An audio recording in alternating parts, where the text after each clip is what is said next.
There's a point different love. Now, minor, I don't know who it is.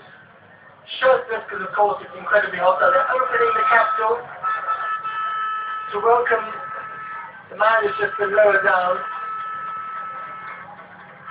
What an incredible moment this must be for them. This is the first human being they've seen in 69 days who's not one of them. There we go.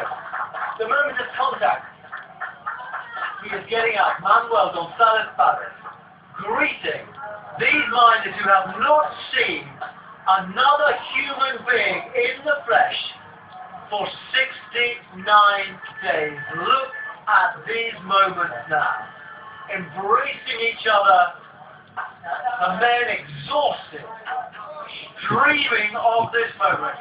The rescue about to start properly now. All their dreams, everything they've been hoping for, about to happen in the next few hours. Lots of them ready to get through. Every single one of the 33 men is getting a hug from Mr. Pavlik down there.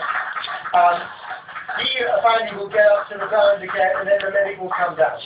But this is the beginning of the operation. And just imagine these pictures, a live camera.